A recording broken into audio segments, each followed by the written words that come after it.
என்னோட ஸ்டைல் கட்லா மீன் குழம்பு எப்படி பண்ணுறதுன்னு பார்க்கலாமா? ஃபஸ்ட்டு வந்து மீனை நல்லா வாஷ் பண்ணி எடுத்து வச்சுக்கலாம். மீன் குழம்புக்கு தேவையான அளவுக்கு புளி, வெங்காயம், தக்காளி, பச்சை மிளகா, அதுக்கப்புறமா மாங்காய் போட்டு பண்ணுறனால மாங்காய், அரிசி கழுவுன தண்ணி இது எல்லாத்தையுமே எடுத்து வச்சாச்சு. அப்புறமா மீன் குழம்பு வைக்கிறதுக்கு ஒரு அகலமான சட்டியில் நல்லெண்ணெய் ஆட் பண்ணிவிட்டு 1 டேபிள் ஸ்பூன் அளவுக்கு வெந்தயம், கொஞ்சமாக சோம்பு சேர்த்துட்டு அதுக்கு கருவேப்பிலையும் ஆட் பண்ணிவிட்டு நல்லா ஃப்ரை பண்ணி வச்சுக்கலாம். சின்ன வெங்காயம் ஒரு கை அளவு சேர்த்துருக்கேன். எல்லாத்தையும் சேர்த்து நல்லா வதக்கிக்கலாம். 2 தக்காளியை கட் பண்ணி மிக்ஸி ஜாரில் போட்டு அரைச்சி எடுத்திருக்கேன். குழம்பு வந்து நல்லா கெட்டியாக இருக்கும். இதையுமே நல்லா வதங்கினதுக்கப்புறமா இதுலேயே வந்து மிளகாய்த்தூள் சேர்த்துக்கணும். அப்போ தான் வந்து கலருக்கு சூப்பராக இருக்கும்.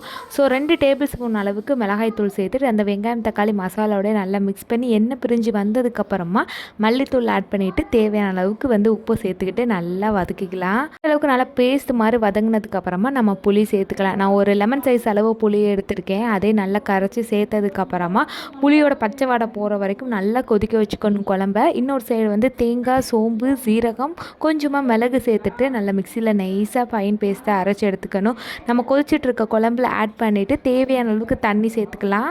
தண்ணி வந்து கொஞ்சம் கூடவே ஆட் பண்ணிக்கணும். ஏன்னா குழம்பு வந்து ஒரு 10 நிமிஷமாக நல்லா கொதித்து வற்றி இந்த மாதிரி எண்ணெய் பிரிஞ்சு வந்துடணும். அதுக்கப்புறமா மாங்காய் ஆட் பண்ணிவிட்டு ஒரு 2 மினிட்ஸ்லேயே வந்து நம்ம மீனே ஆட் பண்ணிவிட்டு க்ளோஸ் பண்ணி வச்சுக்கலாம். சிம்மிலே வச்சு ஒரு 5 மினிட்ஸ்க்கு நல்லா மீனை வேக வச்சு எடுத்துக்கலாம். இந்த மாதிரி எண்ணெய்லாம் பிரிஞ்சு சூப்பராக வந்து கட்லா மீன் குழம்பு ரெடி ஆயிரும். அப்புறம் சூப்பராக சாப்பிட்டாச்சு.